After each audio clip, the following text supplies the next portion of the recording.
flow. Welcome to episode 64 of the Gluttons For Punishment Podcast, or GFP, a Toronto Maple Leafs and NHL podcast hosted by Michael Lepore and Anthony Bruno. He's Lepore, I'm Bruno. Thank you so much for listening and watching us on YouTube as well. If you're a new listener and you enjoy the show, we would really appreciate it if you give us a 5-star rating and review on both Apple and Spotify. And if you're watching us on YouTube and you enjoy the content, it would be a big time help if you smash the like button, subscribe to the channel, and ring the notification bell so you know exactly when the GFP podcast is posting some new content. All right, everybody, it is that time of the year. The Stanley Cup Final is about to begin between the Colorado Avalanche and Tampa Bay Lightning. In my opinion, honestly, this is the perfect Stanley Cup Final this season. And we are going to give you our thoughts and opinions on the Cup Final, our predictions, the Conn Smythe. We're going to talk about the Leafs and their goaltending situation. We got a lot to get to, but before we get to all of that, it is time to welcome in my partner in crime, Mr. Michael Lepore. How you doing, man? As always, doing well, Anthony Bruno. Excited to record a pre-Stanley Cup Final pod. And it's a sunny day here in Ottawa, Ontario. So smiles on everybody's faces. Episode 64. Shout out goes to the only player in Maple Leafs history to don the number 64. Bruno's already nodding. I think he knows who I'm going to say. David Kampf, who was a sweet little pickup by the GM, Kyle Dubas. Played all 82 games last season, 11 goals, 15 assists for 26 points. Two of those goals were shorthanded. So a nice little stat there. He's 1 year away from UFA, but David Kampf, great player in the history of the Toronto Maple Leafs, man. One of the all-time great pickups, I think so. Great player, man. Does all the little things. Love it. Yeah, he honestly, if I had to give an award out to the most underrated Leaf this season, he's very high on my list. Honestly, he might even be the most underrated Leaf this season. Just solid all around. I know we sound like a bunch of homers, like a guy who had like 26 points, but one of those guys, when you really and truly dial into a game and watch, he is just like, he's like that Swiss Army knife. Like you can put him with anyone. He never looks out of place. He's good on the penalty kill. And even with those numbers we put up, like as much as you can say, oh, he's only 26 points, he's not on the power play. So it's a nice 26 points, but we get one more year of him at least. So it's a good thing. Yeah. He's a dude who knows his role. He scored some big goals this season as well. Just a really, really solid player. So shout out to David Kampf. But Lepore, it is time to get right into this, man. Right into it. The Stanley Cup Final begins Wednesday night in Denver, Colorado. Let's go. The Avalanche, who were the best team in the West all season. Some would argue they have been the best team in the NHL for the last 3 years. And I know Tampa has won the last 2 Stanley Cups, but from a regular season perspective, at least we could say Colorado has been the class of the NHL for the last few seasons. And then obviously the Tampa Bay Lightning looking to win their 3rd straight Stanley Cup.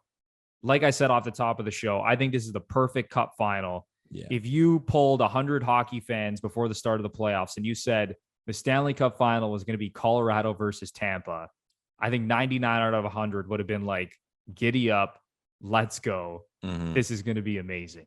Yeah, I think no one can argue against the point that says this should be the Stanley Cup Final. And I know no one's entitled to the Stanley Cup Final. Well, maybe if you're Tampa after the few years they've had, but let's call it how it is. These are the 2 best teams. These are the 2 teams that should be there. And I mean, the books are showing that, because from what I've seen anyway, most of the betting lines are pretty even. I mean, take your pick as to what you think is going to happen. I don't think there's a whole lot that will surprise me in this series, with the exception of a very short series. But I think these are 2 teams that can play different ways. They're 2 teams I would never count out. And again, they're 2 teams who deserve to be there. So I don't know if I've ever been so excited as a neutral for a Stanley Cup Final, if I'm being perfectly honest. Yeah, I'm trying to think back over the recent Cup Finals. Yeah. This is right at the top, man. Yeah, the Pittsburgh-Detroit ones were good. Yeah, the Pittsburgh-Detroit Cup Finals were fantastic. You know, because you go back the last couple of years, right? You have the Montreal Tampa Cup Final, which as much as Montreal fans don't want to hear this, that wasn't a true Cup final. Give me a break. You're lying to yourself. Then you go back the year before, Dallas and Tampa. Right. Really? I mean, Dallas, they were really good defensively in the playoffs. They kind of played a very similar style to Tampa, winning all these games 2-1, good goaltending, great defense. But my God, that was not a great Cup final. Yeah. And you look at this Cup final this year, the star power on both sides.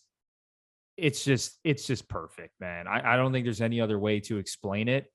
And with the Colorado Avalanche specifically, I just feel like it was coming. And I go back to 2020, and I remember before the bubble started, so before the whole NHL return to play plan where they invited 24 teams back to compete for the Stanley Cup, I go, at some point here, Tampa's got to win the Stanley Cup.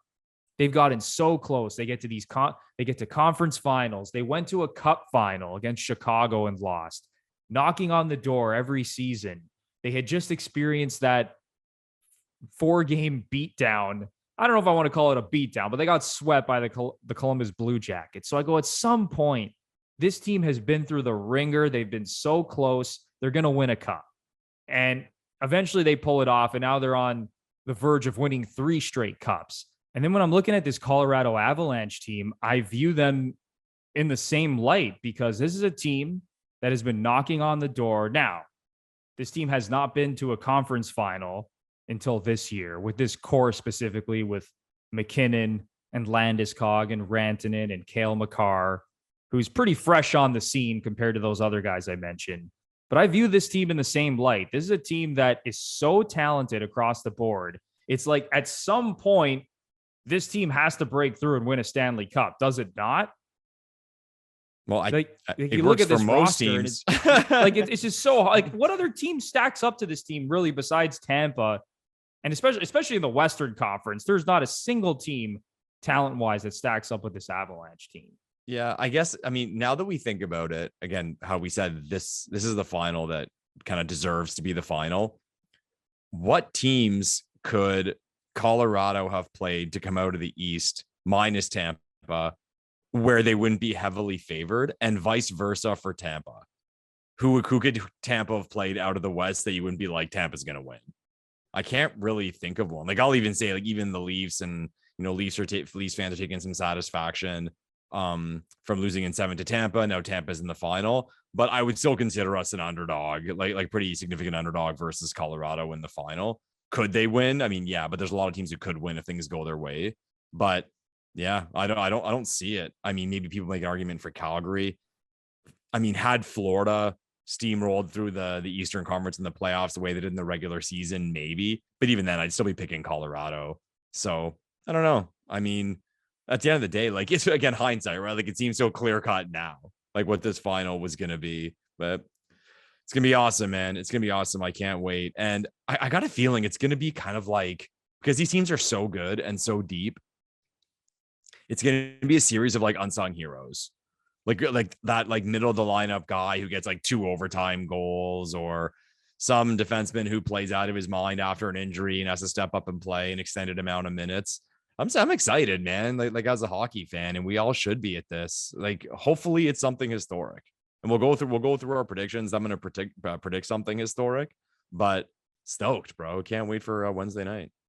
Yeah, it's going to be amazing. And like you said, Lepore, like you think about this Stanley Cup final, and it seems obvious, right? It's like, oh, of course, Colorado and Tampa. We all could have predicted that, but this doesn't happen very often. That's the one message I want to get across here, is that, you know, you think it's an obvious Cup final, but, you know, like we mentioned, we went back through at least the last few seasons. This does not happen every year, where you get these 2 super elite teams meeting in the Stanley Cup final. Because as we know, the game of hockey, crazy stuff happens. The best team doesn't always win. And sometimes you get Montreal versus Tampa in the Stanley Cup final. Sometimes Dallas has a negative goal differential through the first 3 rounds of the playoffs and still makes the Stanley Cup final. So there's a lot of wacky stuff that happens.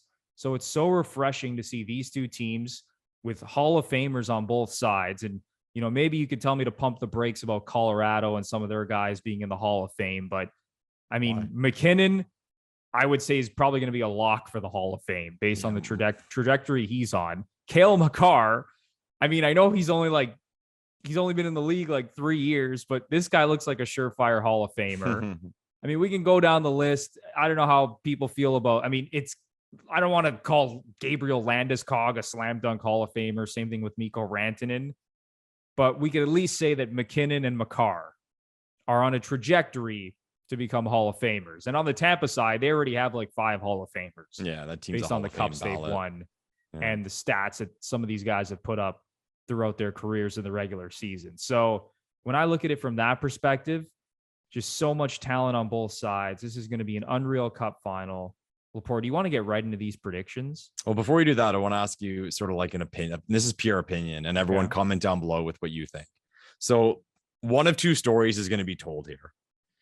Either Tampa Bay wins the Stanley Cup, 3rd year in a row, first team to win more than 2 consecutive cups since the 80s Islanders. Colorado, if they win the cup, young team finally gets it done.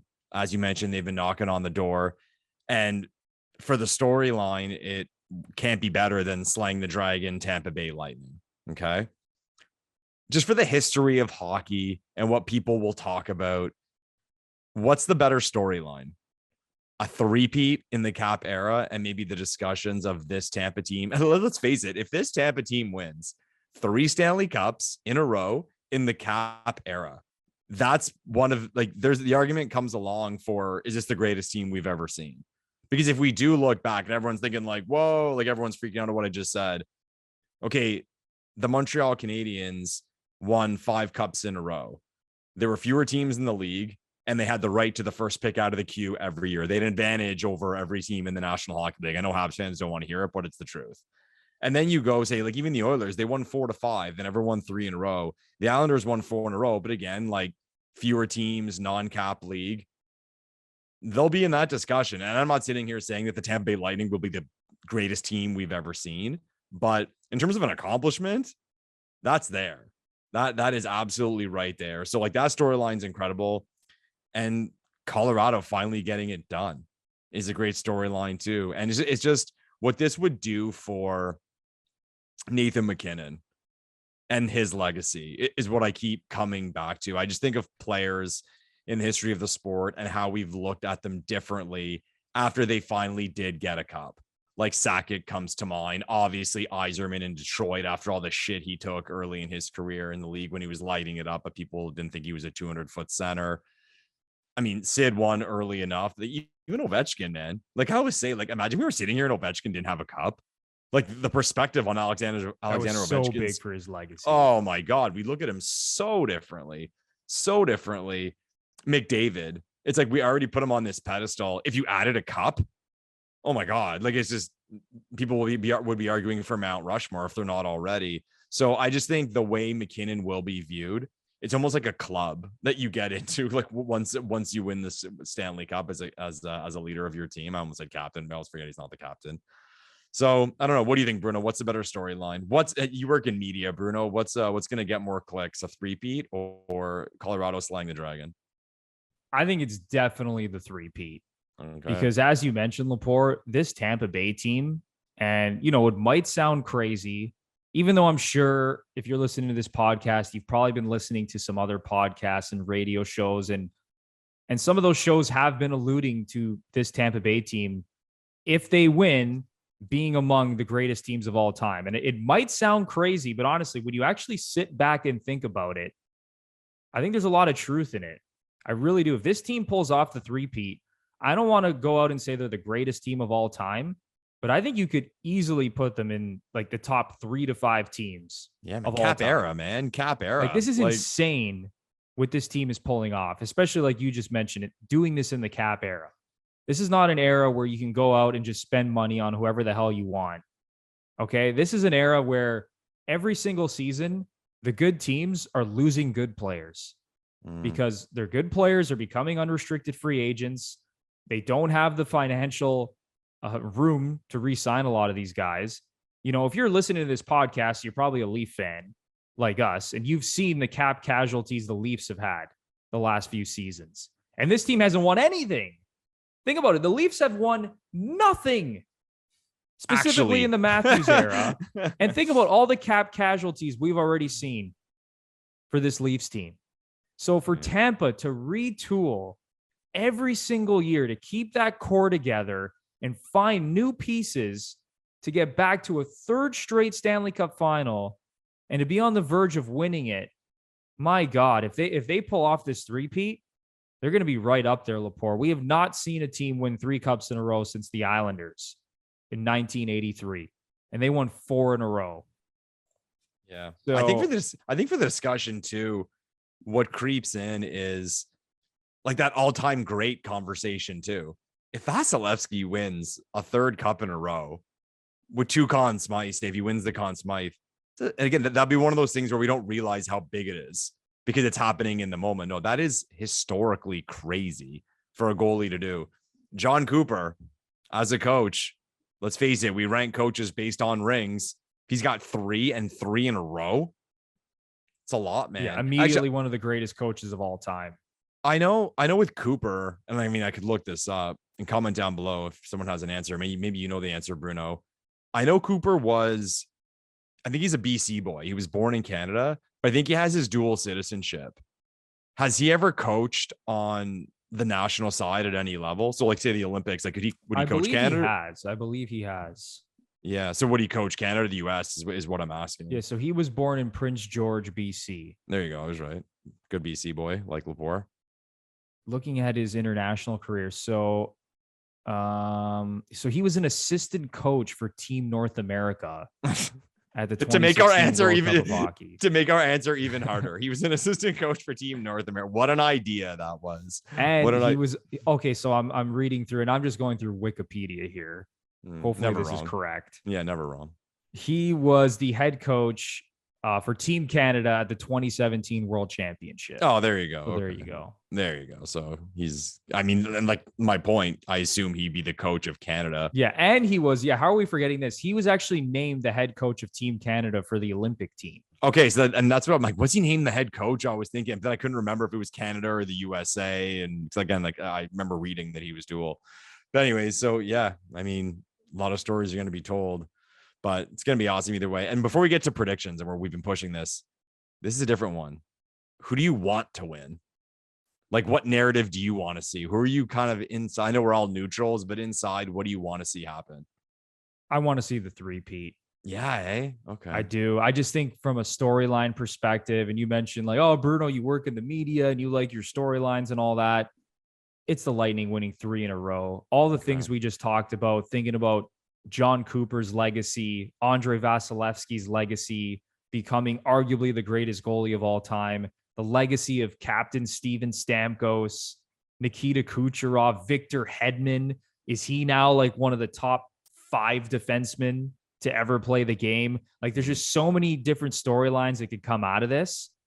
Corey Perry winning another cup after he won the cup with Anaheim back in 2007. Like there's just so many tentacles to this, for lack of a better term, that I just think if Tampa can three-peat, man, it would just be unbelievable. Yeah, two cool things they mentioned on the Steve Dangle podcast. One, and everyone knows, like Maroon, it'd be 4 cups in a row because St. Louis, Tampa. Right. So that's crazy. And Perry's in the same situation that Marian Hossa was in.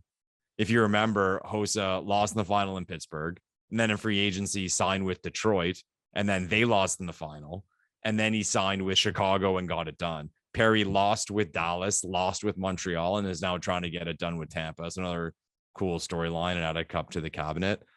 I got to say, if I'm actually rooting for someone, I'm going to go to the other side, man. Like I'm cool either way, but I kind of want to see Colorado do it. I think it's, again, no one deserves anything. No one's entitled to anything, but they've been good for a while, man. Like they've been really good for a while. So I'd like to see them lift a cup, and I'm a fan of McKinnon. I'm a fan of McCarr. I'd like to see them like hoist a Stanley Cup. And it's kind of like a fandom thing. Once teams have won and like won it again, I'm kind of like, that's you're over it. Yeah, I'm over it now. Like you kind of root for them in the beginning, and I'll say like Golden State Warriors. when they won it the first time against LeBron, it was like, I grew up being a basketball fan. What were the Golden State Warriors? Like Chris Mullin in NBA Jam. Like no one cared about the Golden State Warriors. So it was cool to see them get a title, like that market get a title.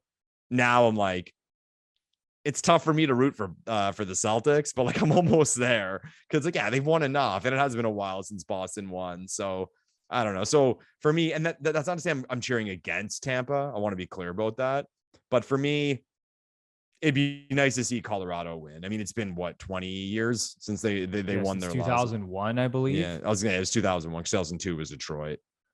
So yeah, like that's what I'm kind of hoping to see. And I think too, like you mentioned, like Hedman and his legacy. I love Cale Makar, man.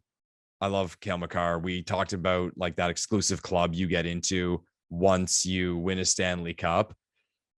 That guy, man. That guy won the Calder, Norris. If he gets a cup, a Conn Smythe, it might be some sort of record, like to have all that hardware that early in his career. Imagine he would have played in the Olympics and had a gold medal to go with it. At this point, like retire, you're done. It's insane. See you later. So deep down, I guess I'm cheering for the Avalanche, but prediction time, man. That was what we want to happen. Now let's talk about what we think is going to happen. It's time for a quick break because Father's Day is just around the corner and our friends at MANSCAPED are here to ensure all the father figures out there are looking daddy material this June. MANSCAPED's Performance Package 4.0, which includes their signature Lawnmower 4.0, is the perfect bundle to tackle any hair from head to toe. This right here is no dad joke. Treat him and yourself and join the 4 million men worldwide who trust Manscaped with this exclusive offer. You get 20% off and free shipping with the promo code GFP20 at manscaped.com. Lepore, these products are simply the best, man. They are the best, Anthony Bruno. To everyone listening out there, don't be lame. Don't get your dad a hammer. Don't get him a baseball glove. Get him some Manscaped products. The Lawnmower 4.0, he'll absolutely love it. His balls will be cleaner than ever before, and he will love you for it. So head over to manscaped.com. As Bruno said, GFP20 for free shipping and 20% off. You said it, Lepore. Get your father what he deserves. Yes. All right? He deserves these amazing products from Manscaped. I promise you, he will be happy when he opens up that gift on Father's Day. All right, so get 20% off and free shipping with the promo code GFP20 at manscaped.com. That's 20% off and free shipping at manscaped.com using the promo code GFP20. Shake what your mama gave you? No, shake what your daddy gave you. Nice. Yeah, let's get right into it. You want me to go first or do you want to go first? Ladies first, Bruno, go ahead. Well, yeah, first of all, before I get into my prediction, I just wanted to mention one other thing about Makar. I feel like the only defenseman who kind of recently, who like burst onto the scene like that and just won a bunch of stuff was Drew Doughty. Right. Like he was the last guy who like came in, gold medal. Like, I mean, he didn't win a Norris right away, but won his cups. Like this should have got a Conn Smythe. The year they gave it to Williams, Doughty should have got it. Yeah. This will do a lot for the legacy of Cale Makar, even though he's only a few years into his NHL career. But we're telling stories now. Doughty won that gold medal. I think he was 19 on that team. Or 20. I think he may have been 20. 20? There's no way he was older than 20 though. But I think it was 20 on the nose. But it's maybe when insane. they announced the teams. Either way, say 20. Mike Richards was on. I think it was Mike Richards on Spittin' Chicklets. And Doughty slept in the day they go the gold medal game. Of course he did. Yeah, and had to like race through the Olympic Village, like get there, like, and he just walks in and there's like shaking their head. You slept in on the day of the Olympic gold medal game. Like he's just like 20-year-old, like playing the biggest game of his life. Or to him, it's just another game. Who knows what his mindset was at the time, but just hilarious. I love Drew Doughty. Unbelievable. Yeah. But let's get into these predictions, Lepore. I will start things off. And I want to let all of GFP Nation know that I had an epiphany last night. Oh, something just came to me last night, Lepore. I've been thinking about this Stanley Cup Final for the last few days. We talked about how amazing it's going to be. Star power on both sides.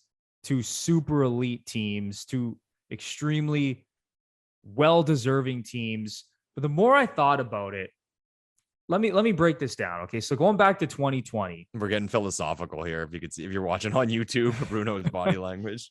going back to 2020, the Tampa Bay Lightning won the Stanley Cup essentially without Steven Stamkos. He played 5 shifts the entire playoffs, 5 shifts, and they won the Stanley Cup. They repeat in 2021. Kucherov and Point were amazing. Vasilevskiy was amazing. Hedman amazing. Vasilevskiy won the Conn Smythe. Now we're in 2022. Without Braden Point, okay, who has the most playoff goals over the last 3 seasons. Without Braden Point, okay, he's an elite player. Okay, say what you want about his point totals. He's not putting up 100 points a season like some of the other stars in the league, but he's an elite 2-way player. Without Braden Point, Tampa beat the Leafs in Game 7, swept the Florida Panthers, the President's Trophy winning Florida Panthers, in which they limited to 3 goals in 4 games. And then they bounced the Rangers in 6. They did all of that without Braden Point. So now we're sitting here in the Cup final, and all indications are that Braden Point is going to be ready to roll in Game 1. Yeah, he's practicing. At the very least, John Cooper said he is very probable to play in the series. So I would be stunned if he's not back at some point in the series. I think he's going to play Game 1. Okay, so Point is back. This team seems to be fully healthy right now. There are a few question marks about Corey Perry, who got his bell rung by Jacob Trouba in Game 6 against the Rangers. But for the most part, this team's fully healthy. Then you look on the Colorado side, Lepore. Nazem Kadri. I honestly don't think he's going to play after his thumb surgery. Now, knowing Kadri, he's a warrior. He probably will end up playing at some point, but they're dealing with injuries to Kadri. Andrew Cogliano dealing with an injury. Sam Girard, who's already out for the playoffs. The Avalanche don't even know who their best goalie is right now, Lepore. They don't even know if Darcy Kemper or Pavel Francouz is their best goalie. Okay. And I'm sure Jared Bednar knows exactly who he's going to start in Game 1. But with there being question marks right now, that to me is a little bit of a red flag when I look at Colorado. So I look at all the issues they're dealing with. And then I got this Tampa team that appears fully healthy and ready to roll and knows how to play shutdown hockey and can score on the power play and can score timely goals and has John Cooper. How are we not hammering the Lightning as underdogs in this series to pull off the three-peat, Lepore? As good as Colorado is, with everything I just mentioned, all the adversity this team has gone through, all the adversity this team has overcome, without Stamkos, without Braden Point, just winning series after series, 11 series victories in a row now. And now you're telling me they're the underdog in this series against Colorado? I almost think it's an insta bet at this point. So I'm gonna say this: the Tampa Bay Lightning are going to win their 3rd straight Stanley Cup, and they are going to do it in 6 games, Lepore. I thought I was getting something crazy, 4 or 5, but 6 games at home, Tampa. Okay.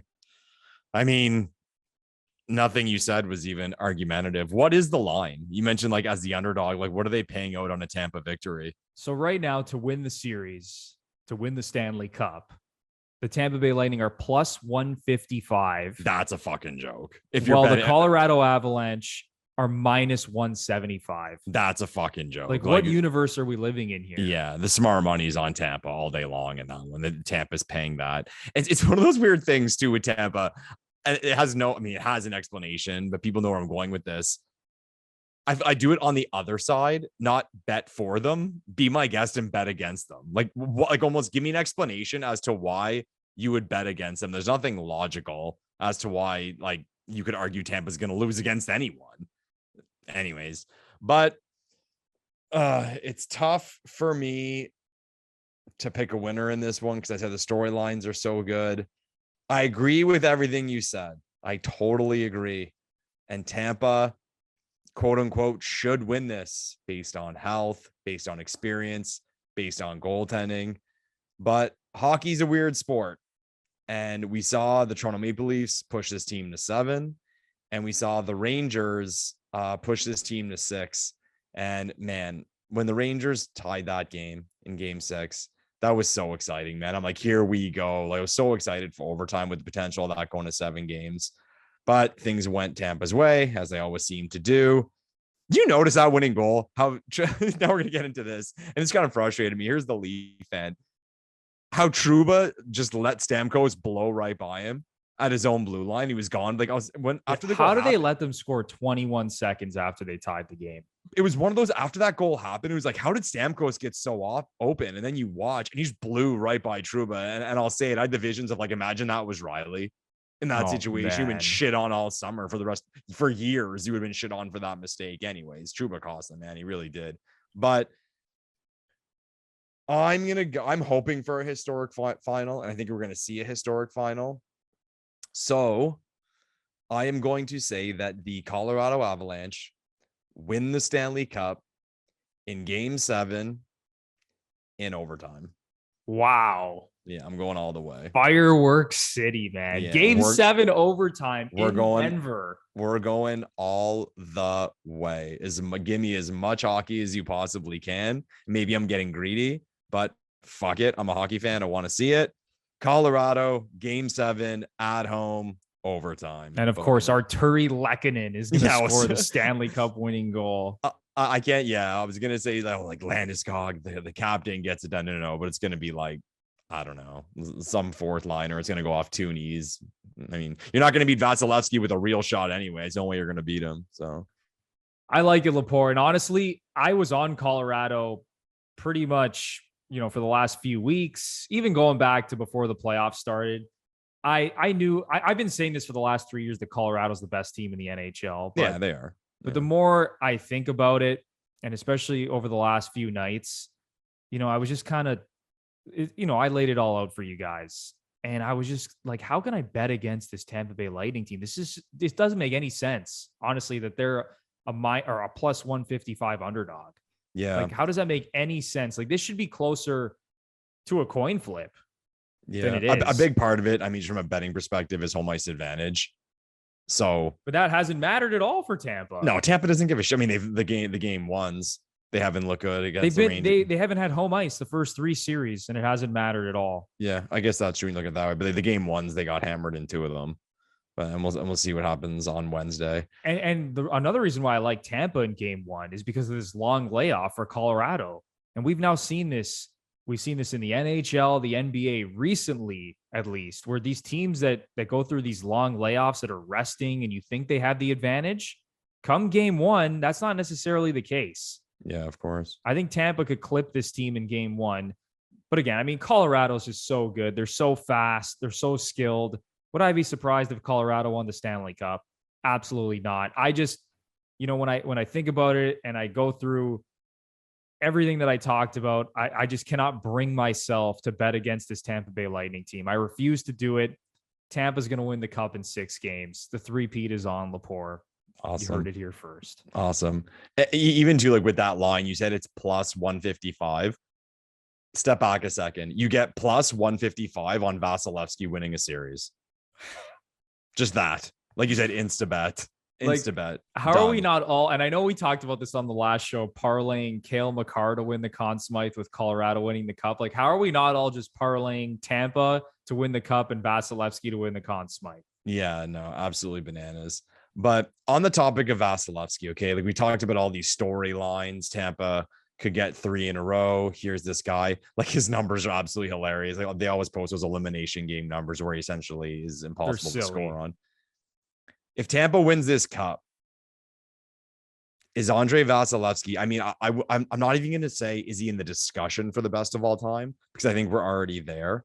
If he wins this cup, is Andrei Vasilevskiy the greatest goalie of all time? It's a great question. And I never watched, like Ken Dryden play or even some of these goalies back in like the 60s and 70s. Like, I don't know if you want to mention like Johnny Bauer and like Jacques Plante and like guys like that. Different sport. Yeah. Like I obviously, I mean, not just me, same thing with Lepore, same thing with probably a bunch of our listeners and viewers. Like, you were probably not around to watch those guys play. And sure, you study the history of hockey. You understand their accomplishments, the cups that they've won. You can't even really look at their numbers. Yeah. Because it's just not the same game. Man, oh man. when you look at what Andrei Vasilevskiy has done, and you mentioned it, Lepore, his numbers in these elimination games, you're almost getting a shutout in an elimination game. He's almost averaging a shutout. Like he has like a 960 save percentage. No, I think I saw something. It's either in what was the stat? In one of the stats, he's like 995 or something. His save percentage. Like you'd have in 1,000 shots, you'll score. I don't know if that's on elimination games or possible series clinching games or something. One of those ones is crazy. It doesn't make sense. It doesn't make sense. It's just so insane. He's already got, I believe he has 2 Vezina trophies. That sounds right. I could be wrong. I should double check how many Vezinas he has, but that doesn't matter. You look at his stats, you look at the cups that he's won. If he wins his 3rd cup and wins a 2nd Conn Smythe Trophy and has his Vezina trophies, which I'm in the process of checking right now. In the Cap era, man. So sorry, he has 1. I don't know how he only has 1 Vezina trophy.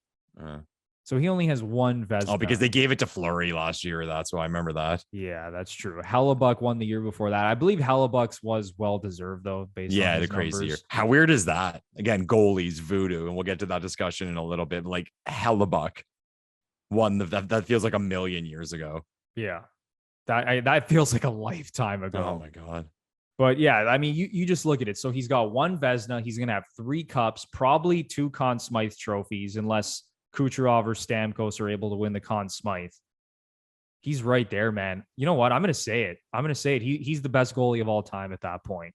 Yeah. And you could even make the argument that just based on like pure talent and the way that he plays, the way that the game is played now, that he's the most talented goalie of all time.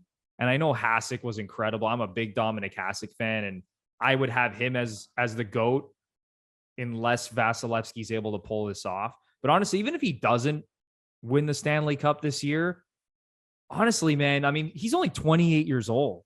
Yeah. Like, it's not like his career's over by any means. Like, he it's still just has how you look at it. Some runway left to go here where he could like 100% cement himself as the GOAT. But yeah, I'm going to say Lepore, if he wins this, I think he's the GOAT, man. What do you think? Yeah. I agree. And it's funny how goaltendings work. Like, we go back, and for a while, like in my childhood, there were so many goalies who came out of Quebec. And then we kind of had this swarm of Swedish goalies. And then even like there was like the Americans, like, you know, you had Jonathan Quick and all these other like Miller, like all these very strong American goalies. And now you're getting this Russian invasion. And with how good he's been for this span in a Cap era, if he gets 3 cups, 2 Conn Smythes, slide a Vezina in there, and who knows what he'll win going forward in his career, I'll put him there. Because like, again, like I said it a few minutes ago, you're getting plus 155 on Vasilevskiy. Do it. Like, just do it. And people may be surprised with what I'm about to say, and comment down below your opinions, because I know there's a lot of fans of these goalies, and I'm a huge fan of both of them before everyone starts going crazy. I've always kind of thought in Canadian hockey media, we've been kind of biased with goalies and how goalies are viewed. And I think if you go down the street and you ask anyone, say in that, I don't know, like 30 to 50 range of age, who saw them, you know, from start to finish, saw the primes of their careers, I think if you asked who the best goalie of all time was, I think 2 very popular answers would be Juan Brodeur. A lot of people would say Juan Brodeur. And those goalies, based on what they did, totally deserve to be put in that conversation. 100%. They had the cups, they had the Vezinas. I mean, Brodeur's got his gold medal. So all that. Brodeur also won the World Cup. Like, and I'll listen to that argument that each of those goalies, or either of those goalies, is the greatest of all time.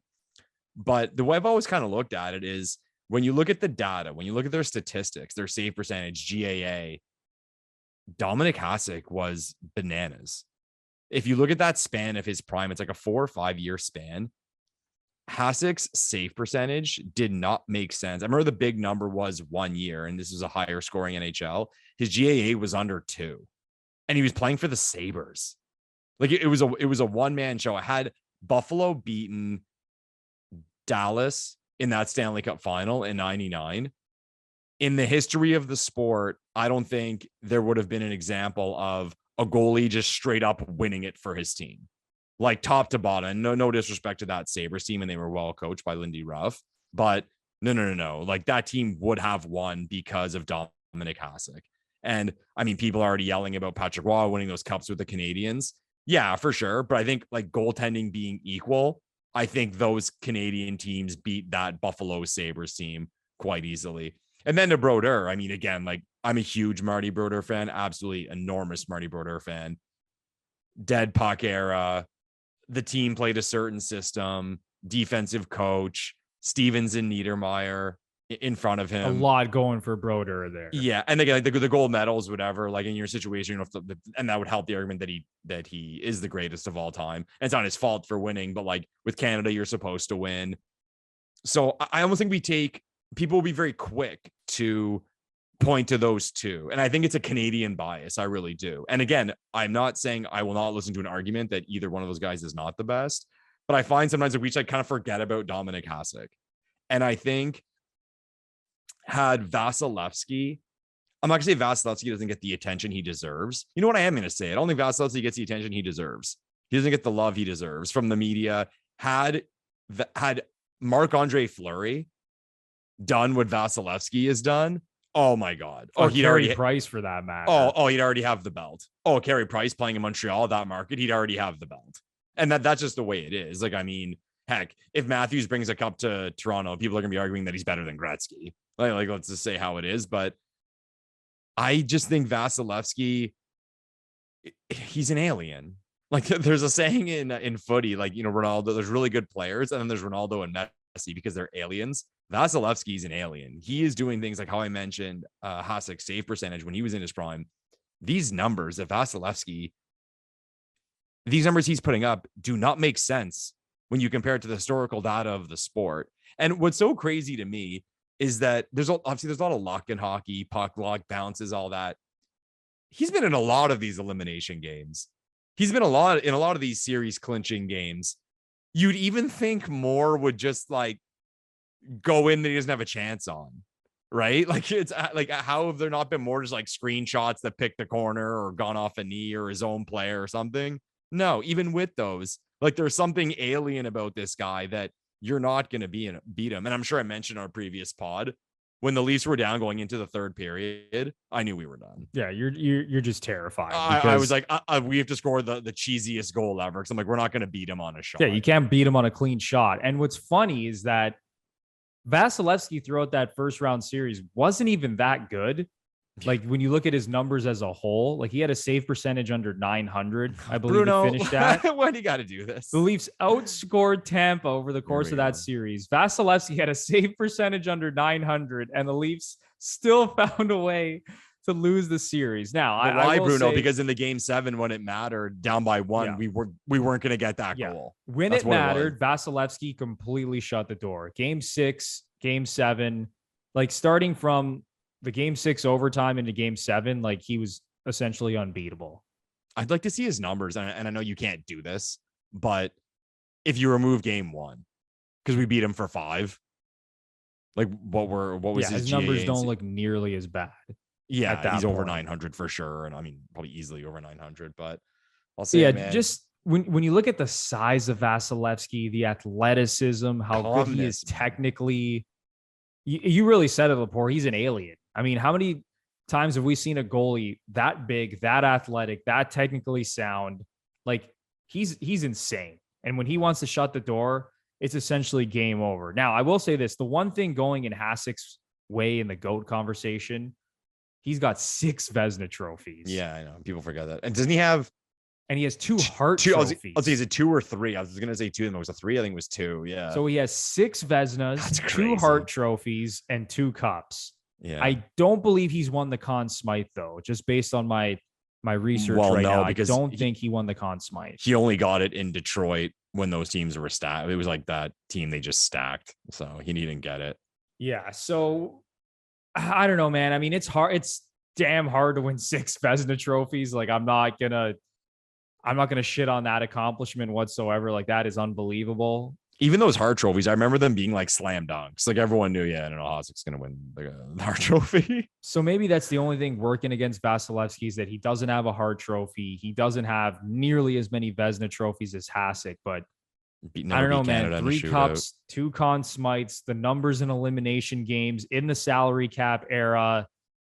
Man, oh man, it's very, very close. And I wouldn't, you can't argue at all, honestly. Like, you could lay out an argument for either side, and you honestly can't be mad at either side, whether you're arguing Vasilevskiy as the GOAT or Hasek as the GOAT. Now, this is all comes down to whether Vasilevskiy actually wins the cup or not this season. If he doesn't win the cup, I don't think we can put him in that conversation.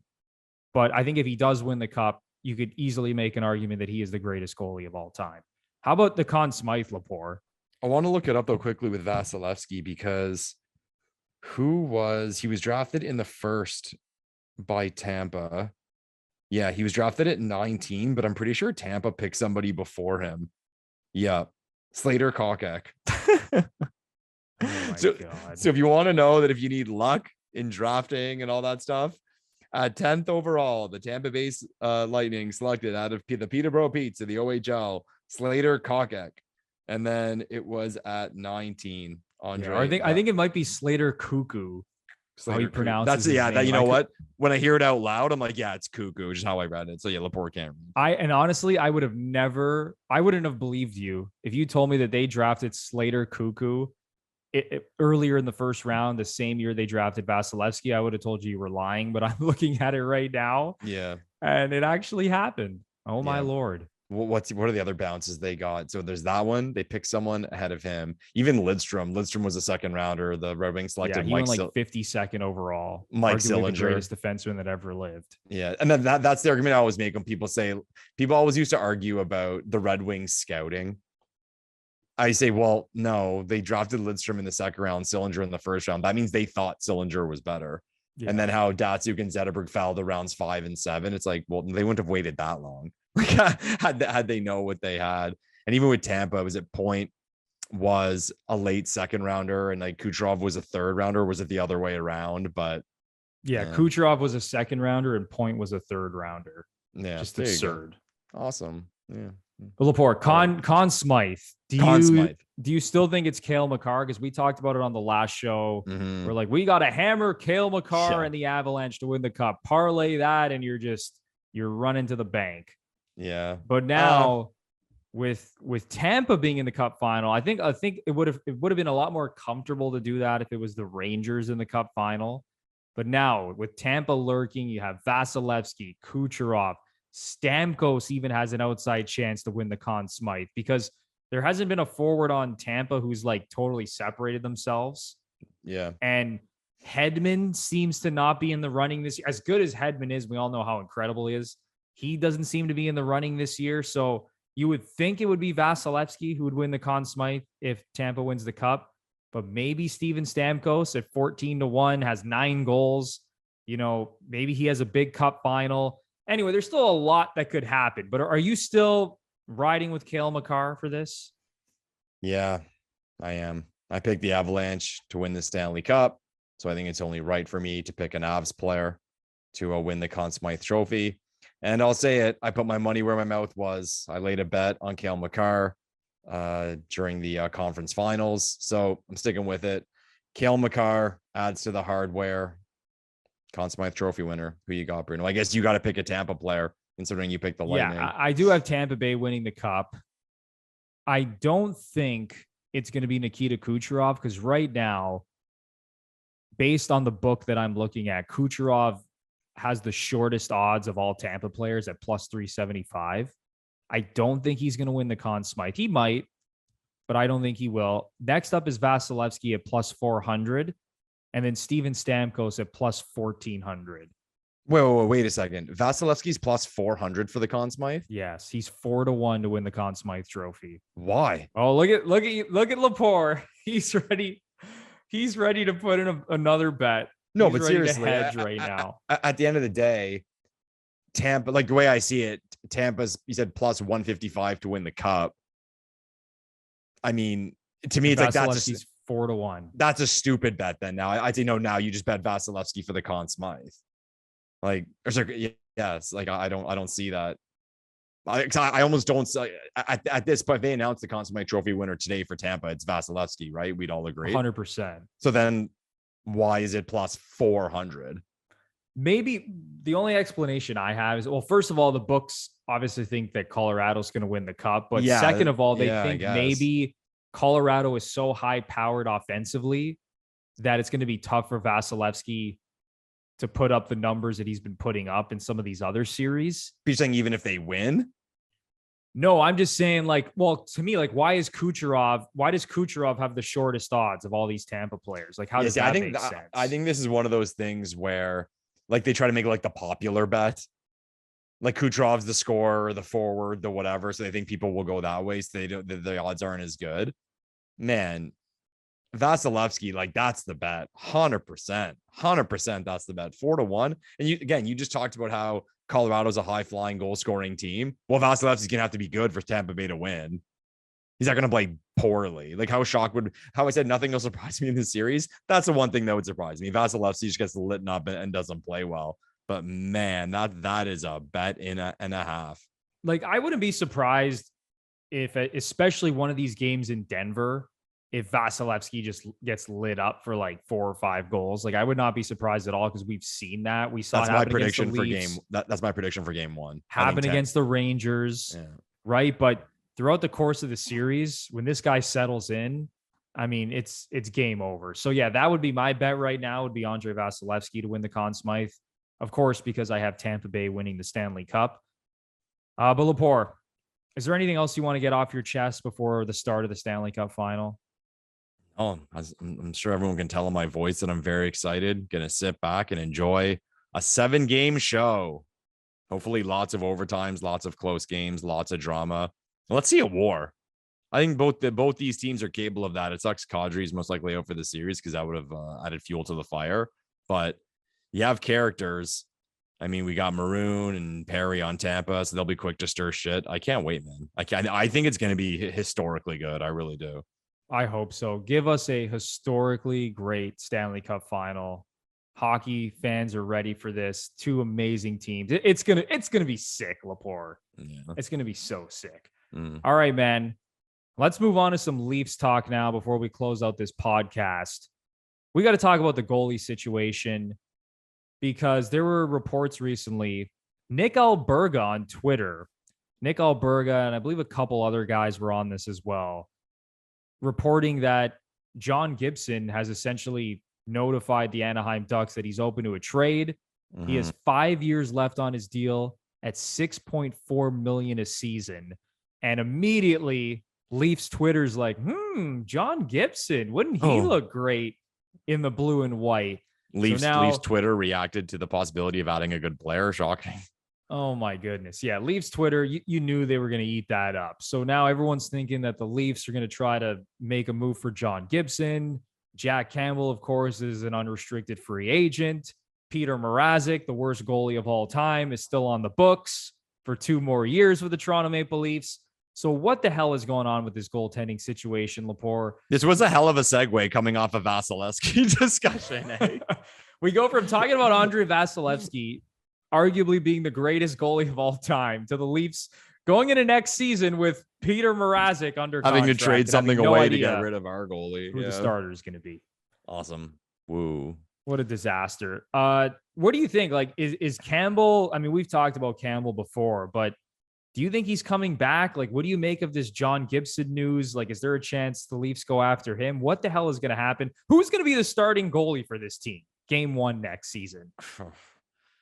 I think the Campbell ship has sailed. The guy, he's not young and he hasn't made a lot of money in his career. So I think he's got to go where he can get his payday. There's been a lot of rumors. The Sabres, I've heard rumors about Edmonton, depending on their situation there with Smith. So I think the Campbell thing in Toronto is done. Toronto will do everything in their power to get rid of Peter Mrazek. Now we can have a discussion about, what they should be willing to give up if it comes to that to get rid of him. But I think at the end of the day, that's a lot of cap space. And this is a good team right now. So if it's going to cost you something, even if it's pretty good to get rid of him, I think you have to do it. As for who I think their goalie is going to be, it's tough. Like, Gibson is kind of like a shiny toy right now, but I think everyone should step back for a second. So for the last 2 years, he hasn't been very good. Okay. Now, people will be quick to point to two things. They'd be quick to point to the Ducks have not been a good team. They got a young offensive team that they're building, and the Ducks will be good, I'm sure, in the not so distant future. But they're a team that's not very good in their own end. So it's hard to pin it on the goalie. Okay. So people could say, you know what? He's not really playing for a team that's built to put him in a good situation. That's fair. And they would add the last 2 seasons have been very weird. I mean, we had the scheduling this year was a little different. We had last year with the divisions. I mean, even like how the season before that was just wacky altogether, if we want to go even deeper. So with 5 years left at $6.5 million, this to me is a perfect example of a deal, or a trade, I should say, that I step back and I look at it. And how I rate a move is how much of a deal is banking on hope. And I look at this deal with Gibson. How much of this deal is banking on hope? Because you can make whatever excuse you want, and they might be valid, but he has not been very good for 2 years. Okay. So you have a goalie coming in who hasn't been very good in recent seasons, costs $6.5 million, and he's a shiny toy. So what will you have to give up to get him? I think those are the 3 things to me. There's question marks, there's term and a cap hit, and what you're going to have to trade, because there will be I always say there's a stupid team. The one team's going to go bananas for Gibson. I don't think it's the right fit. I really don't. And then the other thing, and this is the Leafs fan talking, if it is Gibson, it's just like, it's too loud. There'll be too much pressure on him if he has a bad first week or whatever. Like the sky will be falling. 5 years left of this guy. It's just a sticky situation. And he's American with a 10-team no trade clause. So he's got to want to play for the Leafs. And I don't blame any goalie for not wanting to play for the Toronto Maple Leafs. And they're my favorite team and I love them. But if there's a goalie, and people know what I mean by this, even being an American goalie, didn't grow up with the whole GTA Hockey Night in Canada thing. If he's got no interest in playing for the Toronto Maple Leafs, especially coming from a place like Anaheim, sunshine and no pressure, I won't blame him. But I don't know, man. Like you look at that free agency list, and there's names, both UFA and RFA, and you can look at even like the trade possibilities. But before we go to that, like, what do you think of the Gibson thing? Like, would you like it? Just look at his numbers. You said it, Lepore. I go back over the last 3 seasons. It hasn't even been the last 2. You go back to 2019, 2020, 904 save percentage, 903 save percentage, 904 save percentage. The last 3 seasons. GAA of 3, 298, and 319. So this guy's essentially put up a goals against average over 3 and save percentage barely hovering above 900 for 3 straight seasons. Now, I will say the 5 seasons prior to that, he was pretty damn good. Yeah. And maybe you could even look at some of his advanced numbers. Like if you look at his goals saved above expected over the last 3 seasons, they might look a little bit better than maybe his overall save percentage numbers. Maybe just based on the team he's been playing on, the system, the talent around him. So I'd have to take a look at some of his advanced numbers as well. But just looking at his straight up save percentage and GAA over the last 3 years, that is not a player you want on the books for 5 years at $6.4 million. Yeah, that's tough. And especially considering, like you said, the assets you would have to give up to acquire him. I'm just not quite sure that's the answer, because you said you would want more of a sure thing. And with John Gibson, I don't think this is a sure thing. Even though he's still under 30 years old, he's still relatively young for a goaltender. Man, that's tough to commit to. Like at that point, shouldn't the Leafs have just re-signed Freddie Anderson for like $5 million a year? Yeah. Like the what way are we even doing here? The way I see it too is, and I think it was two shows ago, I talked about how I want to see this management group and this body of advanced stats personnel do creative, smart things. Like show me like money's being invested properly. Show me that you do have the biggest scouting staff. Show me that the most money's getting invested into development. To me, the John Gibson thing is weak. It's like anyone could have done that. Like you made a big trade and traded a lot of assets for a name. Good for you. I'm expecting something smarter. I'm expecting a guy who was a backup who they see something in and it will cost them almost nothing type deal. So both you don't have to commit by way of term and cash, and it'll cost you less. So I'm hoping for something like that. And even too, like, and this is an argument for sure based on how bad people want to see number one goalie in Toronto. You look at the free agency list, or again, guys who are backups. And this isn't even Gibson versus whatever goalie the Leafs would end up with. But it sounds weird, but I'd almost be willing to accept less of a goalie if I don't have to commit that kind of money for 5 years and give up those kind of assets. Like, and I'm trying to quantify it in a certain way. Like, say Gibson's in the category of very good. I'll take a good goalie that I get for free for less money, and it doesn't cost me anything on like a 2-year deal.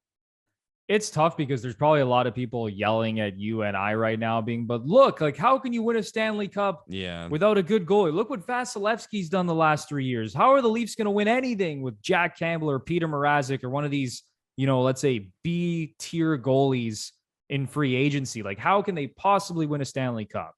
Then you look at Colorado. They made it to the Cup final with Darcy Kemper, who I think is actually a really solid goalie, and same with Pavel Francouz, but no one's putting them in like the A tier of goaltenders in the NHL, right? But I'm looking at this free agency list, Lepore, with these goalies. Honestly, man, there's not that many good names out there. Like, okay, Marc-Andre Fleury's a free agent. It's a long list. It's not a good list. Yeah. No one, or Mikko Koskinen, didn't he just sign in like Switzerland or something? He did. I saw that this morning. Yeah, so he's gone.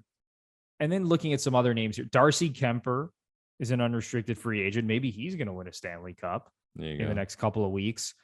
Some other names, Jaro Halak, Braden Holtby, who honestly I don't want to call him washed. He had he had sort of a bounce back season this year. Martin Jones, David Riddick, Casey DeSmith. Big save, Dave.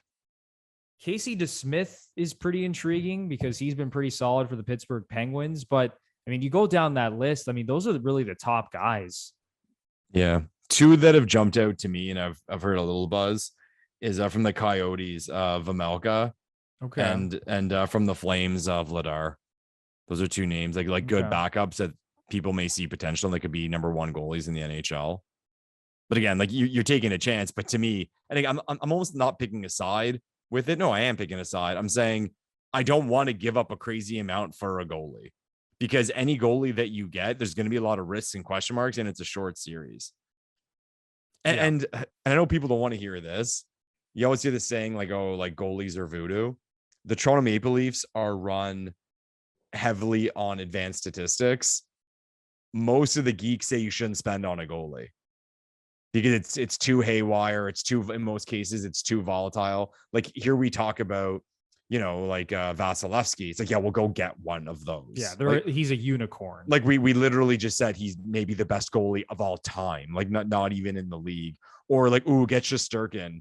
He's the Vezina Trophy winner, for crying out loud, this season. If the Leafs could get him, of course, and you'll pay him. But when you're in a situation where you have to acquire, it's tough.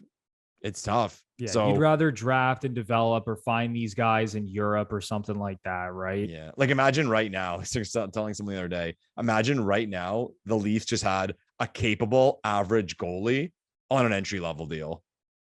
Oh my God. Oh, it'd be incredible. It'd be incredible. And like and to me, it's like make something like that happen, because that's ideal. And that's something you're in control of. I mean, you can't just because the Leafs have not drafted and developed a legit NHL goalie in a long ass time.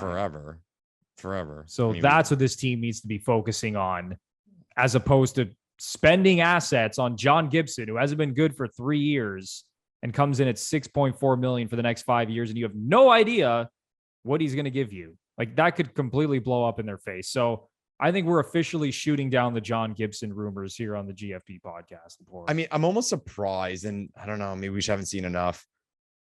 What What would you give odds for Shalgren being like them saying like he's the starting goalie? Not very high. Yeah, me neither. Not very high. He did show flashes, but man, oh man, not a high pick in the draft. Like, doesn't have a lot of pedigree as a prospect. Yeah. I mean, man. I mean, I'm sure I can get on board with him as the backup. Yeah. No problem. But man, as your number one, no, that just can't possibly happen, especially with how this team is constructed right now and how they're in win now mode. They need a can they just find like a top 12 goalie somehow, someone who can come in next season and give you top 10 to 12 numbers. The 918. That's the number. Give me a 918. So there's a lot to play out here. Is there anything else you want to get off your chest about the Leafs and the goalie situation? Get a goalie, guys. And I'll be honest, I think Dubas usually does stuff like this. It's kind of how we talked about Conf earlier in the show. Conf, Kasha, Bunting, how they came in this year and they were great.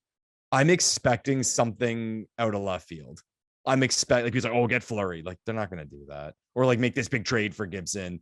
That's not Dubas's style. Maybe he likes to overthink things and maybe he gives himself too much credit, you could argue, but it's going to be something creative.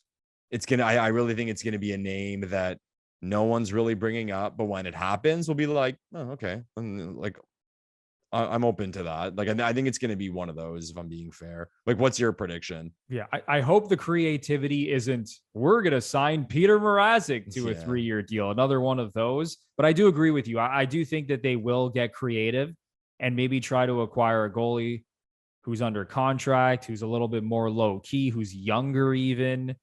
I think maybe that's the type of goalie they'll go after. I would be stunned, honestly, if they traded for John Gibson. It just doesn't line up, like we mentioned, with Dubas's MO and even just the Leafs organization, the MO of the franchise. Like, I can't see that happening, man. Especially a guy who's making that much money for 5 more years. I don't think so. So I'm right there with you, man. I think that they're going to get creative and they're going to bring in somebody. And maybe they re-sign Jack Campbell. Maybe they commit to Jack Campbell. Maybe he stays at a solid number. I'm not ruling that out whatsoever. But they got to bring in a legit starting goalie here for next season, or what the hell are we even doing? Yes or no, will Mrazek be back? No. Okay. So that means you're willing to give up something pretty nice to get rid of him?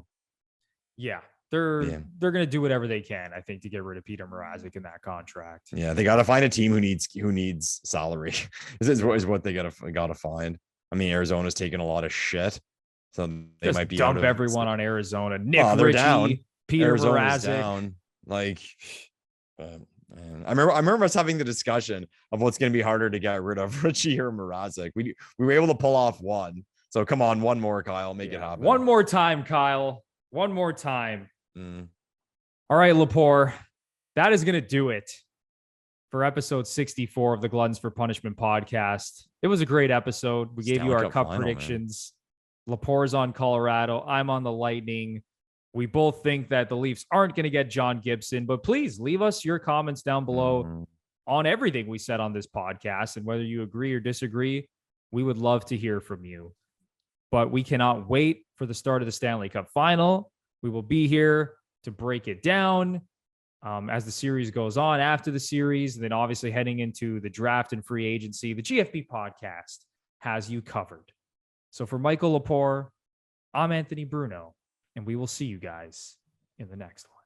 Thanks, everyone. Enjoy the Stanley Cup Final. Con máquina, soy yo,